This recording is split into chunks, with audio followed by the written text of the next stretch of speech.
Selamat pagi, siang, sore, ataupun malam. Sebelumnya, perkenalkan, nama saya Lonita Kristifiragulo dengan NIM 21102111016.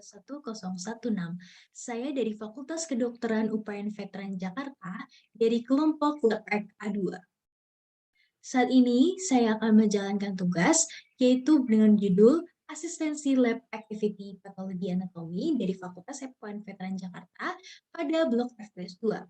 Kemarin kami telah diberikan beberapa kasus pada setiap individu kami yang berbeda-beda dan diharuskan untuk menjawab dari instruksi-instruksi ataupun pertanyaan yang sudah tertera.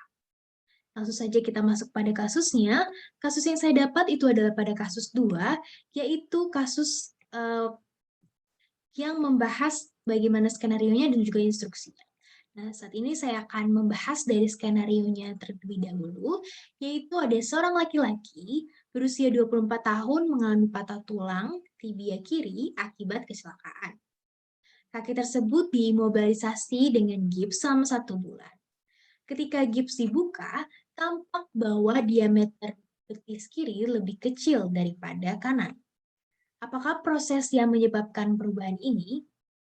Adapun instruksi ataupun pertanyaan yang harus dijawab yaitu, apa kelainan tersebut? Yang kedua, terangkan secara singkat mengenai kelainan tersebut. Yang ketiga, bagaimana gambaran makroskopik dan juga mikroskopik kelainan tersebut. Pada kasus ini bisa dilihat bahwa terjadi cedera dan juga ada adaptasi sel. Nah, pada adaptasi sel tersebut, dia mengalami nantinya diameter yang lebih kecil pada betis kirinya ini, sehingga ketika nanti gips dibuka terlihat pada hasil dari adaptasi selnya itu adalah betisnya lebih kecil daripada betis kanan ataupun daripada ukuran normalnya. Langsung saja kita masuk untuk menjawab dari instruksi yang pertama, yaitu apa kelainan kasus tersebut. Nah, kelainan pada kasus ini adalah atrofi atau atrofi pada otot. Nah, tadi sudah saya singgung juga atrofi daripada otot ini. Atrofi pada otot itu apa? Jadi itu ada definisikan sebagai pengurangan ukuran organ atau jaringan karena penurunan ukuran dan juga jumlah sel. Jadi ini atrofi ini adalah penyusutan, istilahnya dia pengurangan-pengurangan pada organ-organ dan jaringan. Karena apa? Karena sel-selnya yang ada pada organ tersebut atau pada jaringan tersebut mengalami juga penurunan ukuran dan jumlah, sehingga menyebabkan atrofi ini. Jadi kalau bisa nanti saya akan lebih jelaskan lebih lanjut, tapi singkatnya adalah nantinya ada sejumlah sel-sel yang ada ataupun substansi-substansi sel ini, dia mengakibatkan pengurangan-pengurangannya itu dari substansi-substansi selnya ini mengalami pengurangan, akhirnya dari pengurangan tersebut mengakibatkan pengurangan dari ukuran organnya. Makanya tadi seperti di kasus, kalau kita lihat interpretasi pada kasusnya, diameter betis kirinya itu lebih kecil daripada kanan. Karena apa? Karena substansi sel yang ada itu mengalami pengurangan juga. Akhirnya sel-sel tersebut karena dia mengalami pengurangan, akhirnya dia menyebabkan organ-organ ataupun jaringannya juga mengalami penyusutan. Gitu. Atrofi adalah melisutnya ukuran sel karena hilangnya dari substansi sel. Jadi kata kuncinya di sini adalah lebih kecil. Jadi kalau atrofi itu adalah melisutnya ataupun pengecilan dari ukuran sel-sel yang ada. Jadi apabila mengenai sel-sel yang cukup banyak, jaringan tersebut ataupun organnya juga akan mengecil, nah nanti akan menjadi atrofik. Walaupun tetapi atrofik ini dia hanya menurun fungsinya, tapi tidak terjadi kematian ataupun sel tersebut tidak mati. Jadi hanya dia mengalami kematian saja, tapi sel-selnya itu tidak mati seperti pada kasus, dia hanya pengecilan saja pada diameter betis kirinya. Namun pada saat dia sudah mengalami aktivitas yang seperti biasa semula, itu akan mengalami nantinya penyembuhan kembali. Jadi dia tidak mengalami sel-sel yang kematian ataupun sel-selnya itu tidak mati, tapi dia hanya menurun fungsinya saja. Kita masuk pada pertanyaan yang kedua ataupun instruksi yang kedua, yaitu terangkan secara singkat mengenai kelainan tersebut. Kelainan yang pada kasus ini adalah atrofi pada otot. Nah, sudah saya singgung tadi juga ada adaptasi sel. Jadi kalau dilihat di sini ada gambaran dari adaptasi sel. Nih yang saya ambil dari patologi by Mohan Hurst ini kita bisa lihat bahwa ada beberapa adaptasi sel ya. Kalau misalnya kita lihat dari atrofi, hipertrofi, hiperplasia, metaplasia, dan juga displasia. Nah, pada atrofi kita bisa lihat bahwa di normalnya nih, kalau misalnya dilihat pada bronchial epitel cell ataupun pada epitel bronchus ini, kalau kita lihat dia sel-selnya ini masih utuh ya. Ada dia ini misalnya ada reticuloendoplasma, nukleus dan yang lain-lainnya ini masih utuh semuanya. Tapi ketika dia mengalami atrofi, ini mengalami pengurangan dari jumlah selnya. Kita bisa lihat ya ini nggak ada yang ini. Akhirnya dia mengalami pengurangan itu, istilahnya dia sudah substansi selnya hilang. Akhirnya nanti dari sel-sel ini juga mengalami pengecilan ataupun penyusutan. Beda lagi kalau misalnya hipertrofi. Ini ukurannya jelas sekali berbeda. Kalau hipertrofi ini lebih besar, nanti pastinya kalau ada penumbuhan sel-sel yang lain, metaplasia juga menjadi sel-sel yang lain, dan juga displasia itu mengalami nantinya jadi tumor gitu ya. Itu adaptasi-adaptasi yang lainnya. Namun pada atrofi ini salah satu adaptasi itu adalah namanya atrofi. Jadi dia mengakibatkan sel-selnya itu mengalami penyusutan dan disebabkan hilangnya substansi-substansi sel yang ada. Jadi kalau bisa dilihat ya hilang substansi selnya dan juga nanti dia mengalami pengurangan gitu penyusutan dari sel-selnya ataupun jaringan-jaringannya ataupun dari organ-organ itu sendiri. Nah, selanjutnya atrofi ini ada secara fisiologis dan juga secara patologis. Kalau fisiologis ini lebih ke sistem tubuh ya, misalnya kayak sistem endokrin. Nah, itu nanti ada penyebab-penyebab tertentunya juga dari fisiologis ini. Nah, biasanya kalau fisiologis juga ada aging ataupun penuaan, ini juga bisa salah satu dari penyebab atrofi dari fisiologis gitu ya. Nanti akan dijelaskan lebih lanjut. Tapi kalau fisiologis ini, beberapa organ tubuhnya yang mengalami atrofi secara fisiologis, dia bisa mengecil ataupun menghilang sama sekali selama perkembangan ataupun pertumbuhannya.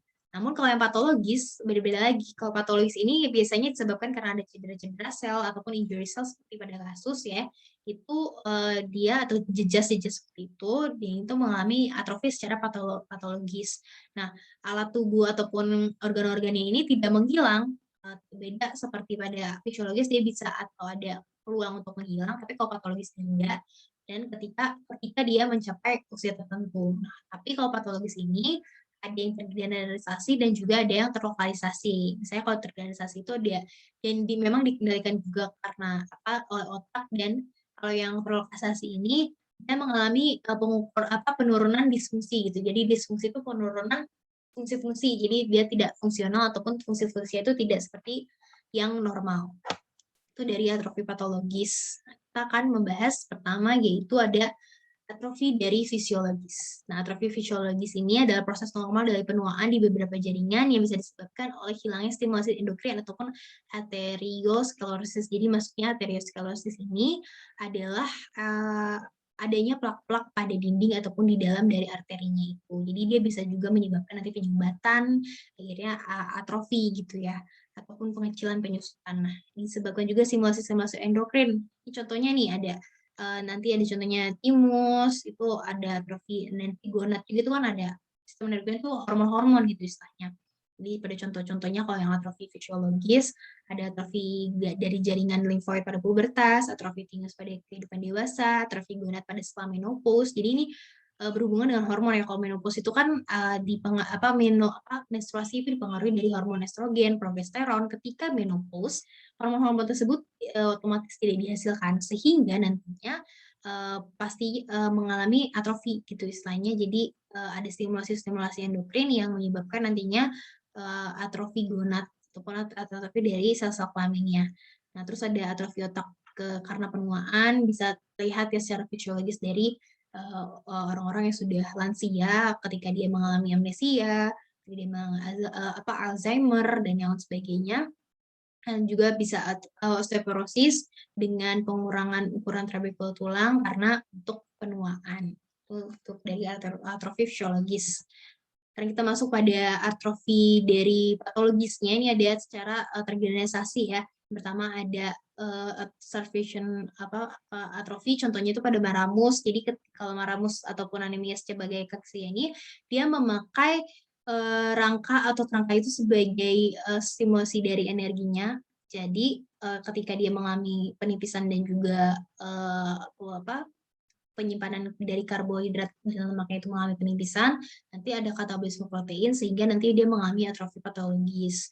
Nah, ada juga senile atrofi, ini juga biasanya pada usia tua ataupun aging, contohnya itu ada atrofi hati ataupun bone atrofi, dan juga atrofi otot rangka.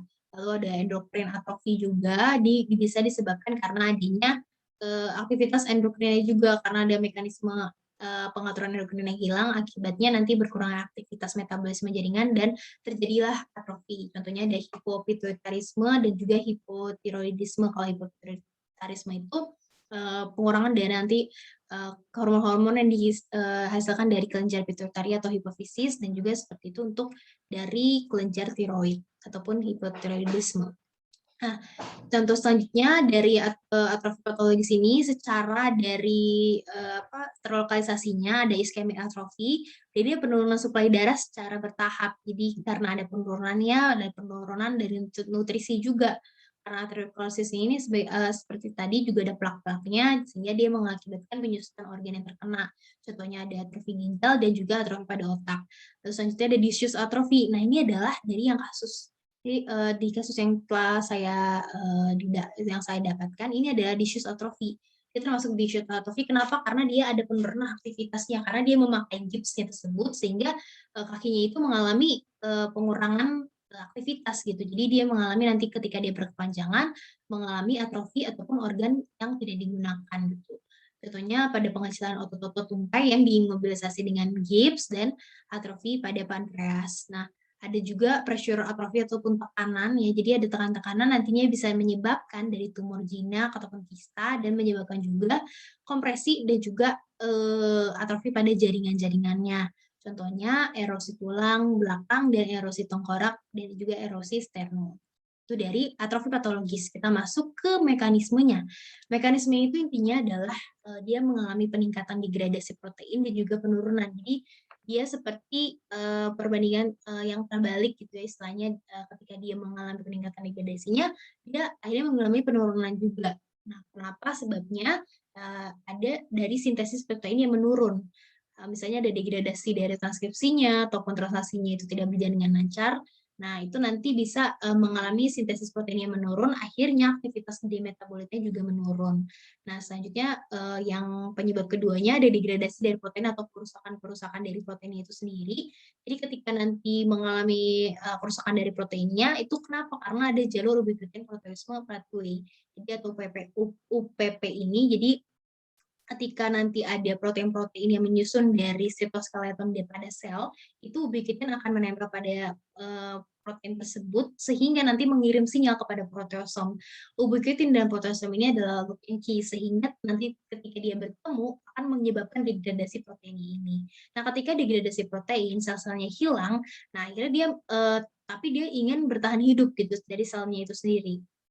Akhirnya dia mengalami autofagia ataupun meningkatkan vakuol dari autofagianya itu. Akhirnya dia memakan dirinya sendiri, baik komponen-komponen yang ada di dalam dirinya sendiri itu dia makan. Akhirnya dia mengalami autofagia. Nah, ketika mengalami autofagia itu akhirnya terjadilah dari atrofi.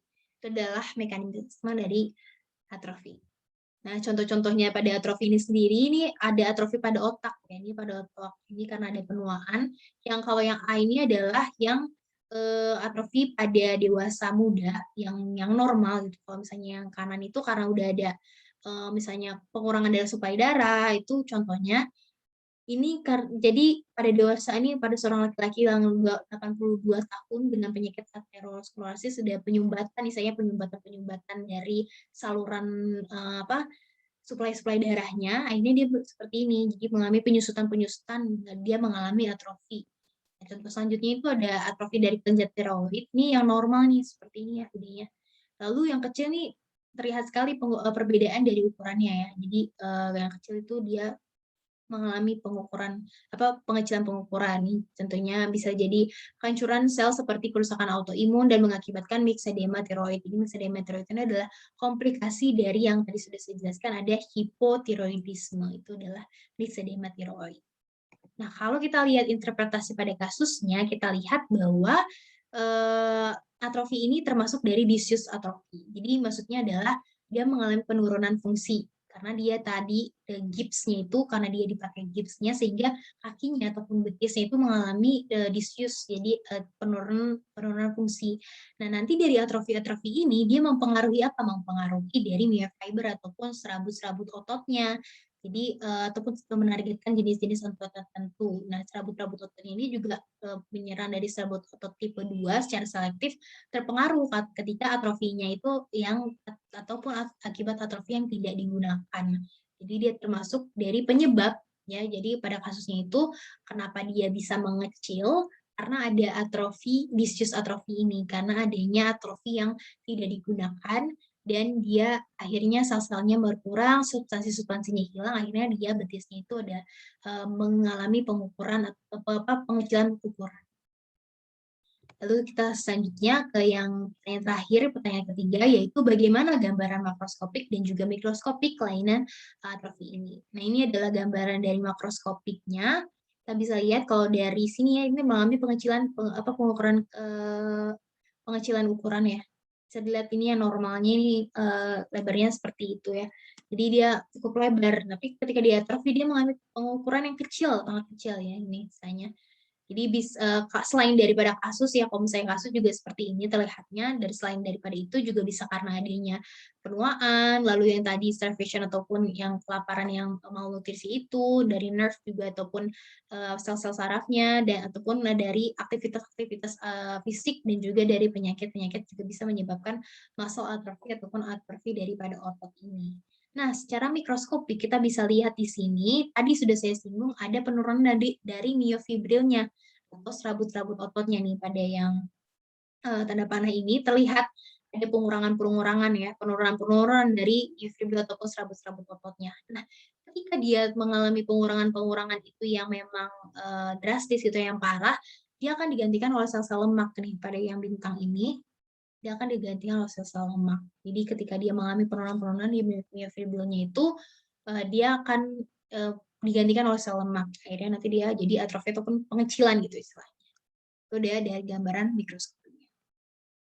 Mungkin itu adalah penjelasan dari saya mengenai kasus kedua ataupun kasus nomor 2 yang telah saya dapatkan, baik dari kelainannya adalah kelainan atrofi dan saya sudah jelaskan juga bagaimana dia terjadinya dari kelainan atrofi ototnya itu karena dia disfungsi atrofinya, jadi dia menyebabkan betisnya itu menjadi kecil, lalu juga bagaimana gambaran makroskopik dan juga mikroskopiknya. Ini adalah referensi-referensi yang saya pakai kurang dari 10 tahun dari 2021. Ini itu saja dari saya, kurang lebihnya mohon maaf dan terima kasih.